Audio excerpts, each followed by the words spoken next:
ಈ ಭಾಗದಲ್ಲಿ ಮಂತ್ರಿಗಳಾಗಿದ್ದಾರೆ. ಇವತ್ತು ಇವರ ನಡೆ ನುಡಿಯನ್ನ ನೋಡಿದಾಗ ಆಶ್ಚರ್ಯ ಆಗುತ್ತೆ ನಮಗೆ. ಇವತ್ತು ಕಳೆದ 2 ದಿನಗಳ ಹಿಂದೆ ಒಂದು ತಾಲೂಕ್ ಪಂಚಾಯಿತಿ ಸಭಾಂಗಣದಲ್ಲಿ ಈ ಭಾಗದಲ್ಲಿ ಇರ್ತಕ್ಕಂಥ ಶಾಸಕರು, ನಮ್ಮ ಜಿಲ್ಲಾ ಉಸ್ತುವಾರಿ ಸಚಿವರಾದಂತ ಡಾಕ್ಟರ್ MC ಸುಧಾಕರ್ ಅವರು ಒಂದು ಹೇಳಿಕೆಯನ್ನ ನಾನು ಗಮನಿಸಿದೆ. ನನಗೆ 2013ರಿಂದ 2023ರವರೆಗೂ ಈ ಕ್ಷೇತ್ರದ ಜನ ಆಶೀರ್ವಾದ ಮಾಡಿದ್ರು. ಆದ್ರೆ 10 ವರ್ಷಗಳ ಕಾಲ ಇವರು ಮಾಡಿದ್ದೇನಪ್ಪ ಅಂತ ಹೇಳಿದ್ರೆ ಕುಚೇಷ್ಟೆ, ಕುತಂತ್ರ ಅನ್ನುವಂಥದ್ದನ್ನ ಹೇಳಿದೆ. ಆ ಹೇಳಿಕೆಯನ್ನ ನಾನು ಗಮನಿಸಿದ ಹಾಗೆ ಹೇಳಿ ಹೋದಾಗ ನಮ್ಮ ತಂದೆ ತಾಯಿಗಳು ನಮಗೆ ಒಳ್ಳೆ ವಿದ್ಯಾಭ್ಯಾಸವನ್ನ ಕೊಟ್ಟಿದ್ದಾರೆ, ಒಳ್ಳೆ ಸಂಸ್ಕಾರವನ್ನ ಕೊಟ್ಟಿದ್ದಾರೆ, ನಮಗೆ ದುರ್ಮಾರ್ಗಗಳನ್ನ ತೋರಿಸಿಲ್ಲ, ಬಹಳ ಹೇಳ್ಕೊಂಡಿದ್ದಾರೆ. ನಾನು ಇವರು ಹೇಳಲಿಕ್ಕೆ ನಾನು ಬಯಸ್ತೇನೆ, ಮಿಸ್ಟರ್ ಸುಧಾಕರ್ ಅವರೇ, ಈ ಕುಚೇಷ್ಟೆ, ಈ ತಂತ್ರ, ಈ ಕುತಂತ್ರಗಳು, ಈ ವಿಕೃತ ಮನಸ್ಸಿದೆಯಲ್ಲ, ಇದು ನಿಮಗೆ, ನಿಮ್ಮ ಕುಟುಂಬಕ್ಕೆ ರಕ್ತಗತವಾಗಿ ಬಂದಿರತಕ್ಕಂಥದ್ದು. ಇದು JK ಕೃಷ್ಣಾರೆಡ್ಡಿ ಜಾಯಮಾನ ಅಲ್ಲ. JK ಕೃಷ್ಣಾರೆಡ್ಡಿಗೆ ತಂತ್ರನೂ ಗೊತ್ತಿಲ್ಲ, ಕುತಂತ್ರನೂ ಗೊತ್ತಿಲ್ಲ, ಕುಚೇಷ್ಟನೂ ಗೊತ್ತಿಲ್ಲ. ಇದು ಎಲ್ಲ ಬಂದಿರತಕ್ಕಂಥದ್ದು ತಂತ್ರ, ಕುತಂತ್ರ, ಕುಚೇಷ್ಟೆ, ವಿಕೃತ ಮನಸ್ಸು ನಿಮ್ಮ ಕುಟುಂಬದಲ್ಲಿ ರಕ್ತಗತವಾಗಿರ್ತಕ್ಕಂಥದ್ದು. ನಾನು ಇವತ್ತು ಭಾಗಕ್ಕೆ ಕುಡಿಯೋ ನೀರು ತರಬೇಕು ಅಂತ ಹೇಳಿ, ಯಾಕಂದ್ರೆ ಇಲ್ಲಿ ನಮ್ಮ ಪರಮಶಿವಯ್ಯನವರು 1990ರಲ್ಲಿ ಒಂದು ಆರ್ಟಿಕಲ್ ಬರೆದಿದ್ರು. ಮುಂದಿನ 25-30 ವರ್ಷಗಳಲ್ಲಿ ಬಹಳ ಕುಡಿಯೋ ನೀರಿಗೆ ಅಭಾವ ಬರುತ್ತೆ, ಭೀಕರ ಬರಗಾಲ ಬರುತ್ತೆ ಅಂತ ಹೇಳಿದ್ರು. ಅವರು ಒಂದು ಆರ್ಟಿಕಲ್ ಬರೆದಿದ್ರು. ನೀವೇನ್ ಮಾಡಿದ್ರಿ? ನಿಮ್ಮ ತಂದೆಯವರು ಅಧಿಕಾರದಲ್ಲಿದ್ರು, ನೀವು ಅಧಿಕಾರದಲ್ಲಿದ್ರಿ, ಆದ್ರೆ ನೀವು ಇಂಥ ಒಳ್ಳೆ ಆಲೋಚನೆಯನ್ನ ನೀವು ಮಾಡಲಿಲ್ಲ. ಇದು ಕುತಂತ್ರ ಅಲ್ವಾ? ಇದು ಕುಚೇಷ್ಟೆ ಅಲ್ವಾ? ಇದು ಕುತಂತ್ರ ಅಲ್ವಾ? ಇದು ಕುಚೇಷ್ಟೆ ಅಲ್ವಾ ಅಂತ ನೀವು ಯೋಚನೆ ಮಾಡಬೇಕು. ಆದ್ರೆ ನಾನು ಆವತ್ತಿನ ಸಂದರ್ಭದಲ್ಲಿ 2013ರಲ್ಲಿ ನನಗೆ ಈ ಕ್ಷೇತ್ರದ ಜನ ಆಶೀರ್ವಾದ ಮಾಡಿದಾಗ ನಗರ ಭಾಗದಲ್ಲಿ 1 ಲಕ್ಷ ಜನ ಇದ್ದಾರೆ, ಇವರಿಗೆ ಕುಡಿಯೋ ನೀರು ಕಲ್ಪಿಸಬೇಕು ಅಂತ ಹೇಳಿ ಭಕ್ತರಳ್ಳಿ ಅರಸೈನಿಕೆರೆಯಿಂದ ನಗರ ಭಾಗಕ್ಕೆ ನೀರು ತರುವಂತ ಪ್ರಯತ್ನ ನಾವು ಮಾಡಿದ್ರೆ, ನೀವೇನ್ ಮಾಡಿದ್ರೆ, ಆ ಭಾಗದಲ್ಲಿ ಇರ್ತಕ್ಕಂಥ ಮುಖಂಡರನ್ನ ಎಬ್ಬಿಸಿ ಹೈಕೋರ್ಟ್ ಕಳಿಸಿದ್ರಿ. ಹೈಕೋರ್ಟ್ ಅಲ್ಲಿ ನೀವು ದಾವೆ ಹಾಕಿದ್ರಿ. ಹೈಕೋರ್ಟ್ ನಿಮಗೆ ಚೀಮಾರಿ ಹಾಕ್ತು. ಕುಡಿಯೋ ನೀರಲ್ಲಿ ರಾಜಕೀಯ ಮಾಡಬಾರ್ದು ಅಂತ ಹೇಳಿ ನಿಮ್ಮ ಏನು ಒಂದು ದಾವೆ ಹಾಕಿದ್ರಿ, ಡಿಸ್ಮಿಸ್ ಮಾಡಿದ್ರು, ನಿಮಗೆ ಚೀಮಾರಿ ಹಾಕಿದ್ರು. ನೀವು ಅರ್ಥ ಮಾಡ್ಕೊಬೇಕು, ಇದು ಕುಚೇಷ್ಟೆ, ಇದು ಕುತಂತ್ರ ಅನ್ನುವಂಥದ್ದನ್ನ ಈ ಕ್ಷೇತ್ರದ ಜನರು, ನಗರ ಭಾಗದಲ್ಲಿ ಇರ್ತಕ್ಕಂಥ ಜನರು ಇವತ್ತು ಅರ್ಥ ಮಾಡ್ಕೊಬೇಕು. ನೀವು 2004ರಿಂದ ನೀವು 13ವರೆಗೆ ನೀವು ಶಾಸಕರಾಗಿದ್ರಿ. ಯಾಕೆ ನೀವು ಅಂಬೇಡ್ಕರ್ ಭವನ ಇಲ್ಲಿ ಮಾಡ್ಲಿಕ್ಕೆ ನಿಮಗೆ ಯೋಗ್ಯತೆ ಇರಲಿಲ್ಲ? ಅಂಬೇಡ್ಕರ್ ಭವನ ಇಲ್ಲಿ ತರಲಿಕ್ಕೆ ನಿಮಗೆ ಯೋಗ್ಯತೆ ಇರಲಿಲ್ವಾ? ಆದ್ರೆ ಅಂಬೇಡ್ಕರ್ ಅಂತ ಹೇಳಿದ್ರೆ ನೀವು ಊರಿಂದ ಹೊರಗಿರಬೇಕು ಅನ್ನುವಂತ ವಿಕೃತ ಮನಸ್ಸಿರ್ತಕ್ಕಂಥ ನೀವು ಶಾಸಕರು, ನೀವು ಮಂತ್ರಿಗಳು ಅನ್ನುವಂತ ಘಂಟಾಘೋಷವಾಗಿ ಇವತ್ತು ನಾನು ಹೇಳಲಿಕ್ಕೆ ನಾನು ಬಯಸ್ತೇನೆ. ಇವತ್ತು ನಿಮ್ಗೆ ಯೋಗ್ಯತೆ ಇರಲಿಲ್ಲ. ಇವತ್ತು ಇದೇ JK ಕೃಷ್ಣಾರೆಡ್ಡಿ ನನಗೆ ಕೊಟ್ಟಿದ್ದಾರೆ ಅಧಿಕಾರ, ಆದ್ರೆ ಅಂಬೇಡ್ಕರ್ ಭವನವನ್ನ ಇಲ್ಲಿ ತರಬೇಕು, ಹೃದಯ ಭಾಗದಲ್ಲಿ ಇರಬೇಕು ಅಂಬೇಡ್ಕರ್ ಭವನ ಅಂತ ಹೇಳಿ ನಾವಿಲ್ಲಿ ತಂದ್ರೆ, ಇವತ್ತು ನೀವೇನ್ ಮಾಡಿದ್ರಿ ಅವತ್ತಿನ ಸಂದರ್ಭದಲ್ಲಿ ಅಂತ ಗೊತ್ತಿದೆ. ಮಿಸ್ಟರ್ ಸುಧಾಕರ್, ಆವತ್ತು ನಿಮ್ಮ ಜೊತೆಯಲ್ಲಿ ಇದ್ರು ಒಬ್ರು ST ಸಮುದಾಯದ ಮುಖಂಡರು, ಆದ್ರೆ ಇವತ್ತು ನಿಮ್ ಜೊತೆಯಲ್ಲಿ ಇಲ್ಲ. ಅವ್ರು ಹೇಳ್ತಾರೆ, ಏನ್ ಹೇಳ್ತಾರೆ ಗೊತ್ತಾ? ಅಂಬೇಡ್ಕರ್ ಭವನ ಊರು ಮುಂದೆ ಕೊಚ್ಚೇರಿಸಿಂದೆ, ನೀವು ST ವಾಲ್ಮೀಕಿ ಸಮುದಾಯ ಭವನ ಬೇಕು, ನೀವೊಂದು ಅರ್ಜಿ ಕೊಡು ಅಂತ ನೀವು ಹೇಳ್ತೀರಾ. ಅವ್ರು ಸತ್ತುವರ ಜೀವಂತವಾಗಿ ಬದುಕಿದ್ದಾರೆ, ಇವತ್ತು ನಮ್ಮ ಜೊತೆಯಲ್ಲಿ ಇದ್ದಾರೆ. ಅವ್ರು ಹೇಳ್ತಾರೆ ನೀವೇನ್ ಹೇಳ್ಕೊಟ್ಟಿದ್ದೀರಾ ಅಂತ. ನೀವು ಅದೊಂದೇ ಮಾಡಿಲ್ಲ, ಕುರುಬ ಸಮುದಾಯದವ್ರಿಗೆ ನೀವು ಹೇಳಿದ್ದೀರಾ ಕನಕ ಭವನ ಮಾಡ್ತೀವಿ ಅಂತ ಒಂದು ಅರ್ಜಿ ಕೊಡ್ರಿ. ಮುಸ್ಲಿಮ್ಸ್ ಹೇಳಿದ್ದೀರಾ ಏನು ಟಿಪ್ಪು ಭವನ ಮಾಡ್ತೀವಿ ಅಂತ ಒಂದು ಅರ್ಜಿ ಕೊಡಿ ಅಂತ. ನೀವು ಎಲ್ಲಾ ಸಮುದಾಯದವರಿಗೆ ಕೂಡ ಎತ್ತು ಕಟ್ಟಿ ನೀವು ಮಾಡಿರ್ತಕ್ಕಂಥ ಇದು ಕುತಂತ್ರ ಅಲ್ವಾ? ಇದು ಕುಚೇಷ್ಟೆ ಅಲ್ವಾ? ಇದನ್ನ ಏನಂತೀರಾ? ಇದು ಕೂಡ ಯೋಗ್ಯತೆ ಇರಲಿಲ್ಲ, ನೀವು ತರ್ತಾ ಇರಲಿಲ್ಲ. ಆ ಜಾಗನ ಕಬಳಿಸಬೇಕು ಅಂತಿದ್ರು, ನೀವು ಆ ಜಾಗನ ಕಬಳಿಸಬೇಕು ಅಂತಿದ್ರಿ. ಇಂಥ ಜಾಗಗಳು ಕಬಳಿಸಬಾರ್ದು ಅಂತೇನೆ ಅಂಬೇಡ್ಕರ್ ಭವನ ಹೃದಯ ಭಾಗದಲ್ಲಿ ಇರಬೇಕು. ನಮ್ಮ ಬದುಕನ್ನ ಕಟ್ಟಿಕೊಟ್ಟಿರ್ತಕ್ಕಂಥ ಅಂಬೇಡ್ಕರ್ ಅವರ ಭಾವಚಿತ್ರ ಅಲ್ಲಿ ರಾರಾಜಿಸಬೇಕು. ಅಂತ ಅಂಬೇಡ್ಕರ್ ಭವನ ಹೃದಯ ಭಾಗದಲ್ಲಿ ಇರಬೇಕು ಅಂತ ಹೇಳಿ ಆ ಹೃದಯ ಭಾಗದಲ್ಲಿ ತಂದ್ಕೊಟ್ಟಿರ್ತಕ್ಕಂಥ ನಾನು. ಇವತ್ತು ನೀವು ಅದಕ್ಕೆ ಟ್ಯಾಪೆ ಹಾಕಕ್ ಹೋಗಿ ಇನ್ನೂ ದೊಡ್ಡದಾಗಿ ಮಾಡಿದ್ದೀರಾ, ಇನ್ನೂ ಬಹಳ 15 ಕೋಟಿ ಅಂತ ಹೇಳ್ತಾ ಇದ್ದಾರೆ, ಮಾಡ್ಲಿ ಸಂತೋಷ. ಆದ್ರೆ ನೀವು ಅಭಿವೃದ್ಧಿಗೆ ವಿರೋಧಿ ಅಂತ ಹೇಳ್ತಾ ಇದ್ದೀರಾ. ನಾನು ಇವತ್ತು ನೀವು ಕಾಲೇಜ್ ಮಾಡ್ತಾ ಇದ್ದೀರಾ, ನಾನೆಲ್ಲೂ ವಿರೋಧ ಮಾಡ್ತಾ ಇಲ್ಲ. ಆದ್ರೆ ನೀವು ಆಸ್ಪತ್ರೆ ಕಟ್ತಾ ಇದ್ದೀರಾ, ನಾನೆಲ್ಲೂ ಕೂಡ ವಿರೋಧ ಮಾಡಿಲ್ಲ. ಆದ್ರೆ ಮುಂದೆ ಬರ್ತೀನಿ, ಸುಧಾಕರ್ ಅವರು ಏನು ಮಾಡಿದ್ರು ಕೂಡ ನೀವು ಸ್ವಾರ್ಥಿ ಅನ್ನುವಂಥದ್ದನ್ನ ಎಳೆಯಾಗಿ 100 ಉದಾಹರಣೆಗಳನ್ನ ಕೊಡ್ತೇನೆ. ನಾನು ಒಂದಲ್ಲ ಎರಡಲ್ಲ 100 ಉದಾಹರಣೆಗಳನ್ನ ನಾನು ಕೊಡ್ತೇನೆ. ಅಂತ ಸ್ವಾರ್ಥಿ ನೀವು. ಇವತ್ತು ನೀವು ದೊಡ್ಡದಾಗಿ ಮಾಡಿ, ನಮ್ಗೇನ್ ತೊಂದರೆ ಇಲ್ಲ. ಬಹುಶಃ ನಾನು ಅಂದ್ಕೊಂಡಿದ್ದೆ, ನಾವು ಕಟ್ಟತಕ್ಕಂತ ಅಂಬೇಡ್ಕರ್ ಭವನ ಈ ಕ್ಷೇತ್ರದಲ್ಲಿ ಯಾರೇ ಅದನ್ನ ಕಾರ್ಯಕ್ರಮಗಳು ಮಾಡ್ಲಿಕ್ಕೆ ತಗೊಂಡ್ರೆ ಸುಮಾರು 15ರಿಂದ 20 ಸಾವಿರ ಒಳಗಡೆ ನಿಗದಿ ಮಾಡಬೇಕು. ಯಾಕಂದ್ರೆ ಸಣ್ಣ ಪುಟ್ಟ ಖರ್ಚುಗಳು ಇರ್ತವೆ, ಕ್ಲೀನ್ ಮಾಡೋದು, ಇನ್ನೊಂದು ಮತ್ತೊಂದು. ಹಾಗಾಗಿ ಇವತ್ತು ನೀವು ಮಾಡ್ತಾ ಇರ್ತಕ್ಕಂಥ ಅಂಬೇಡ್ಕರ್ ಭವನ ಇವತ್ತು 15 ಕೋಟಿ ಮಾಡ್ತೀನಿ ಅಂತ ಹೇಳ್ತಾ ಇದ್ದೀರಲ್ಲ, ಬಹುಶಃ ನೀವು ಅದೆಷ್ಟು ಲಕ್ಷ ಚಾರ್ಜ್ ಮಾಡ್ತೀರೋ ನನಗಂತೂ ಡೌಟ್ ಇದೆ. ಆದ್ರೆ ಕಾದ್ ನೋಡ್ತೀವಿ ಏನ್ ಮಾಡ. ಕುತಂತ್ರಿಗಳು, ನೀವು ಸ್ವಾರ್ಥಿಗಳು, ನೀವು ಕುಚೇಷ್ಟೆ ಮಾಡ್ತಕ್ಕಂಥದ್ದು ನಿಮ್ಮ ರಕ್ತದಲ್ಲಿ ಬಂದಿರತಕ್ಕಂಥದ್ದು. ನೀವು ನಮ್ಮ ತಂದೆ ತಾಯಿಗಳು ನಮಗೆ ಒಳ್ಳೆ ವಿದ್ಯಾಭ್ಯಾಸವನ್ನ ಕೊಟ್ಬಿಟ್ಟಿದ್ದಾರೆ, ಒಳ್ಳೆ ಸಂಸ್ಕಾರವನ್ನ ಕೊಟ್ಬಿಟ್ಟಿದ್ದಾರೆ, ಬದುಕುವ ಮಾರ್ಗಗಳನ್ನ ತೋರಿಸ್ಕೊಟ್ಟಿದ್ದಾರೆ. ನೀವು ಹುಲ್ಲುಬನ್ನಿ ಖರಾಬನ್ನ 42 ಜನ ಟೀಚರ್ಸ್ಗೆ ನೀವು ಮಾರಾಟ ಮಾಡಿದ್ದೀರಲ್ಲ, ಇದೇನಾ ನಿಮ್ಮ ತಂದೆ ತಾಯಿಗಳು ಕುತಂತ್ರ? ಇಲ್ಲ, ಒಳ್ಳೆ ಮಾರ್ಗದರ್ಶನ, ಒಳ್ಳೆ ಸಂಸ್ಕಾರ, ಒಳ್ಳೆ ವಿದ್ಯಾಭ್ಯಾಸವನ್ನ ಕೊಟ್ಟಿರ್ತಕ್ಕಂಥ ಇದೇನಾ? ಇವತ್ತು 25 ವರ್ಷಗಳಾಗಿದೆ ಅವರಿಗೆ ಸೇಲ್ ಡೀಡ್ ಮಾಡಿ. ನೀವು ಸೇಲ್ ಡೀಡ್ ಕ್ರಯಪತ್ರ ಮಾಡಿ 25 ವರ್ಷಗಳಾಗಿದೆ.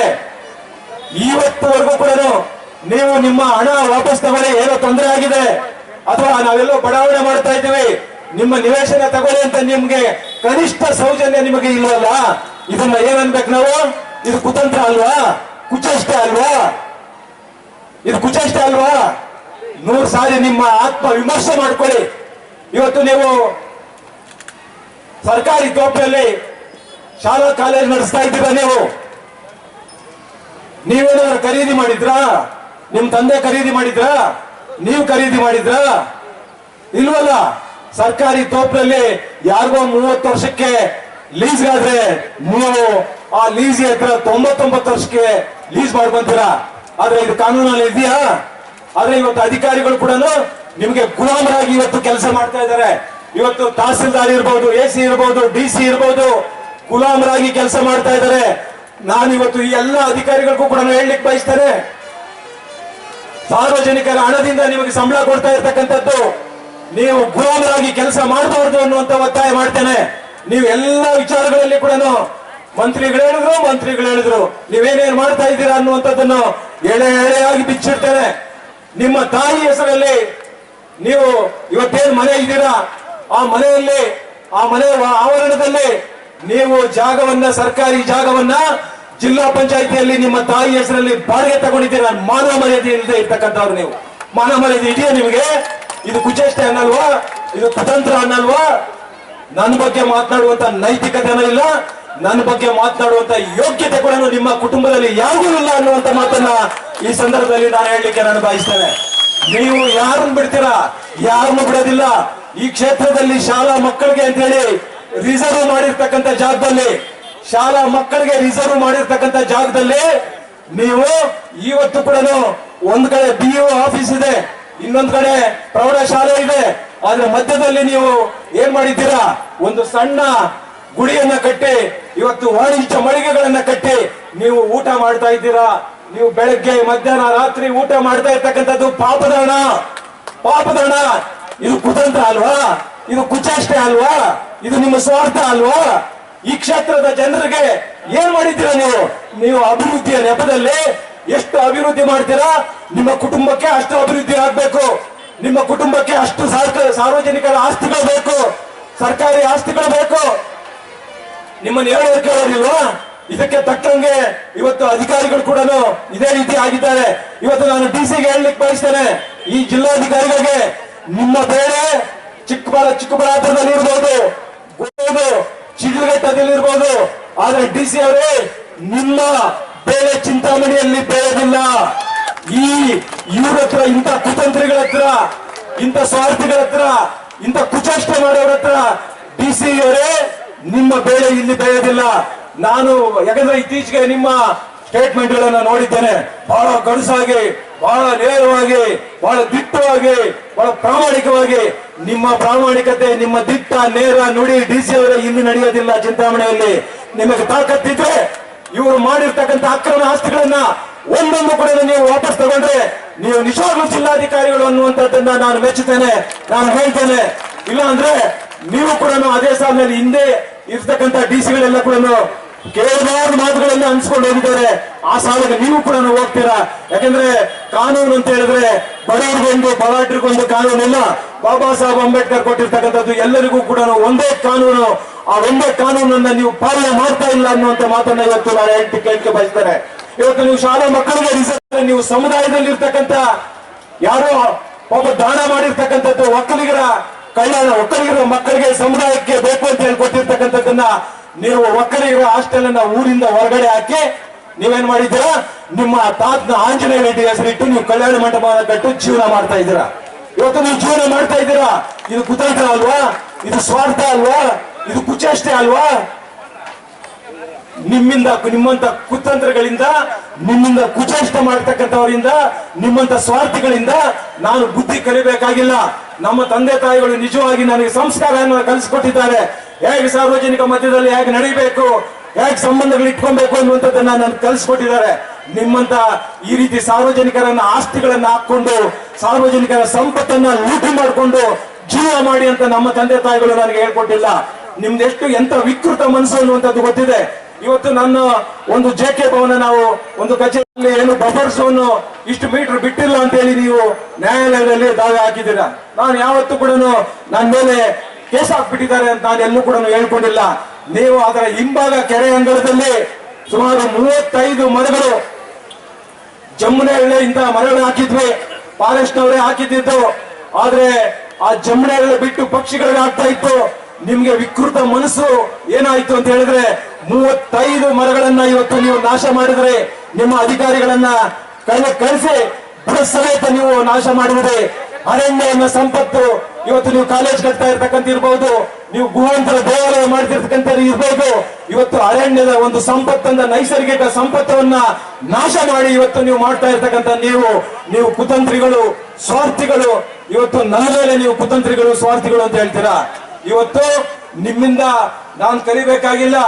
ಇವತ್ತು ನಿಮ್ಮಂತ ಕುಚೇಷ್ಟೆ ಮಾಡ್ತಕ್ಕಂಥವರಿಂದ, ನಿಮ್ಮಂತ ಸ್ವಾರ್ಥಿಗಳಿಂದ ಇವತ್ತು ನಾನೇನು ಕೂಡ ಕಲಿಬೇಕಾಗಿಲ್ಲ.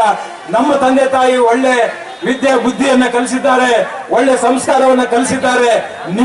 ನಿಮ್ಮಂತ ಕುತಂತ್ರಿಗಳಿಂದ, ನಿಮ್ಮಂತ ಷಂಡ್ರಿಂದ ನಾನೇನು ಕಲಿಬೇಕಾಗಿಲ್ಲ ಅನ್ನುವಂಥದ್ದನ್ನ ಇವತ್ತು ನಿಮ್ಮೆಲ್ಲರ ಸಮಕ್ಷಮದಲ್ಲಿ ಇವತ್ತು ನಾನು ಹೇಳಲಿಕ್ಕೆ ನಾನು ಬಯಸ್ತೇನೆ.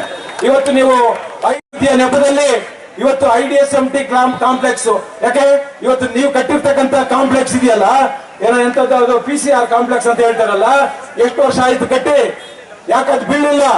ಇವತ್ತು IDMC ಕಾಂಪ್ಲೆಕ್ಸ್ ಅನ್ನ, IDSMT ಕಾಂಪ್ಲೆಕ್ಸ್ ಅನ್ನ ಬಡವರು 200 ಜನರ ಮೇಲೆ ಇವತ್ತು ಹೊಟ್ಟೆ ಮೇಲೆ ಬರೆ ಎಳೆದಿದ್ದೀರಲ್ಲ, ನಿಮ್ಗೆ ಒಳ್ಳೇದಾಗ್ತದೆ ಅಂದ್ರೆ ಅವ್ರ ಶಾಪ್ಗಳು ಇನ್ನೂ ಅವ್ರಿಗೆ 2 ವರ್ಷ ಟೈಮ್ ಇತ್ತು, 2 ವರ್ಷ ಟೈಮ್ ಇತ್ತು. ಆದ್ರೆ ಇಂಥ ಕುತಂತ್ರಿಗಳನ್ನ ಇವತ್ತು ನಿಮ್ಮ ಮನೆ, ನಿಮ್ಮ ಆಂಜನೇಯ ರೆಡ್ಡಿ ನಿಮ್ಮ ತಾತವರು ಕಟ್ಟಿರ್ತಕ್ಕಂಥ ಮನೆ ಎಷ್ಟು ವರ್ಷ ಆಗಿದೆ, ಯಾಕೆ ಬಿದ್ದಿಲ್ಲ ಅದು? ಆದ್ರೆ ಇಲ್ಲಿ ಕಟ್ಟಿರ್ತಕ್ಕಂಥ 25 ವರ್ಷಕ್ಕೆ ಬಿದ್ದು ಹೋಗ್ತದ? ಆದ್ರೆ ನಿಮ್ ತಂದೆಯವರು ಅವತ್ತು ಕಟ್ಟಿರ್ತಕ್ಕಂಥ ಕಾಲದಲ್ಲಿ ಹಾಗಾದ್ರೆ ಎಷ್ಟು ಕಮಿಷನ್ ತಿಂದಿದ್ರು? ಯಾಕೆ 25 ವರ್ಷಕ್ಕೆ ಬೀಳ್ತದೆ? ನಗರಸಭೆ ಕಚೇರಿ ಯಾಕೆ ಬಿದ್ದಿಲ್ಲ? ನಿಮ್ಮ ಕಾಂಪ್ಲೆಕ್ಸ್ ಯಾಕೆ ಬಿದ್ದಿಲ್ಲ? ನೀವು ಕಟ್ಟಿರ್ತಕ್ಕಂಥ ಮನೆ ಯಾಕೆ ಬಿದ್ದಿಲ್ಲ? ನಿಮ್ಗೇನಾದ್ರೂ ಮಾನ ಮರ್ಯಾದೆ ಇದೆ ಅಂದ್ರೆ ಬಡವರ ಮೇಲೆ ಸವಾರಿ ಮಾಡಕ್ಕಲ್ಲ ನಿಮ್ಗೆ ಕೊಟ್ಟಿರ್ತಕ್ಕಂಥ ಅಧಿಕಾರ. ಇವತ್ತು ನೀವು ಕನ್ನಂಪಲ್ಲಿಯಿಂದ ಕೂಡ ನೀವು ನೋಡಿದ್ದೇವೆ, ಇವತ್ತು ಫುಟ್ಪಾತ್ ಮಾಡಬೇಕು ಅಂತ ಹೇಳಿ ಕನ್ನಂಪಲ್ಲಿ ಹತ್ರ ಪಾಪ ಆ ಬಡ ನಿಮ್ಗೆ ಎಷ್ಟು ನಿಮ್ಗೆ ಸ್ವಾತಂತ್ರ್ಯ ಬಂದಾಗಿಂದ ನಿಮ್ಮ ಕುಟುಂಬಕ್ಕೆ ಓಟ್ ಹಾಕೊಂಡು ಬಂದಿರ್ತಕ್ಕಂಥವ್ರನ್ನ ಇವತ್ತು 20 ಅಡಿ 30 ಅಡಿ ಇವತ್ತು ನೀವು ತಳ್ಳಿದ್ದೀರಲ್ಲ. ಆದ್ರೆ ನಿಮ್ಮ ಶಾಲೆ ಅದು ನಿಮ್ಮದಲ್ಲ, ಸರ್ಕಾರಿ ಒಂದು ತೋಪ್ ಮುಂದೆ ಇವತ್ತು ನೀವೇನ್ ಶಾಲೆ ನಡೆಸ್ತಾ ಇದ್ದೀರಾ? ಏನು 1 ಇಂಚ್ ಹೋಗ್ಲಿಲ್ಲ. ನಿಮ್ಮ ಟೇಟ್ ಇರ್ತಕ್ಕಂಥ ಕಡೆ 1 ಇಂಚ್ ಹೋಗ್ಲಿಲ್ಲ. ಆದ್ರೆ ಕಂಡೋರ್ಸತ್ತು ಅಂದ್ರೆ ನಿಮ್ಗೆ 25 ಅಡಿ 30 ಅಡಿ 40 ಅಡಿ ನೀವು ತಳ್ಕೊಂಡು ಹೋಗಿದ್ದೀರಾ.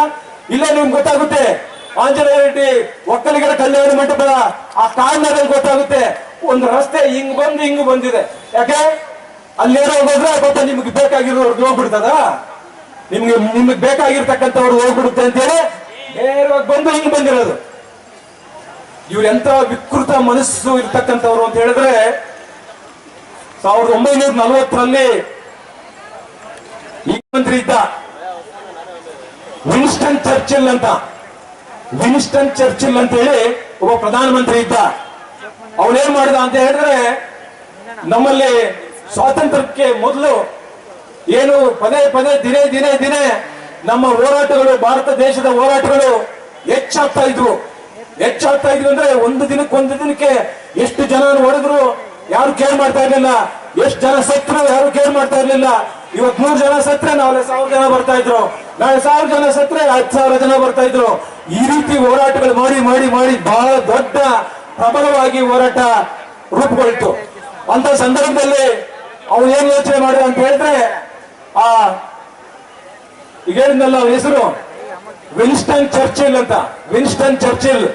ಇವನೇನ್ ಮಾಡಿದ, ಭಾರತ ದೇಶದ ನಾಗರಿಕರು ಇಷ್ಟು ಗಟ್ಟಿಯ ಜನ ಅಂತ ನಾನು ಅಂದ್ಕೊಂಡಿರ್ಲಿಲ್ಲ, ಇವ್ರನ್ನೇನ್ ಮಾಡ್ಬೇಕು ಅಂತ ಹೇಳಿ ಕಡೆಗೆ ಒಂದು ಉಪಾಯ ಮಾಡ್ದ. ಅವನು ಏನ್ ಮಾಡ್ದ ಅಂತ ಹೇಳಿದ್ರೆ, ಭಾರತ ದೇಶದಲ್ಲಿ ಇರ್ತಕ್ಕಂಥ, ಯಾಕಂದ್ರೆ ಅವ್ರ ಸೈನಿಕರೆಲ್ಲ ಇಲ್ಲೇ ಇದ್ರಲ್ಲ, ಬ್ರಿಟಿಷ್ ಆರ್ಮಿ ಎಲ್ಲ ಇಲ್ಲೇ ಇತ್ತು. ಅವನು ಒಂದು ಆದೇಶ ಮಾಡ್ದ. ಏನಂತ ಆದೇಶ ಮಾಡ್ದ ಅಂತ ಹೇಳಿದ್ರೆ, ಆವತ್ತಿನ ಸಂದರ್ಭದಲ್ಲಿ ಇವ್ರನ್ನೇನು ಮಾಡಕ್ಕಾಗಲ್ಲ, ಇವ್ರು 100 ಜನ ಸತ್ರೆ 1000 ಜನ ಆಗ್ತಾರೆ ಅಂತ ಹೇಳಿದೆ.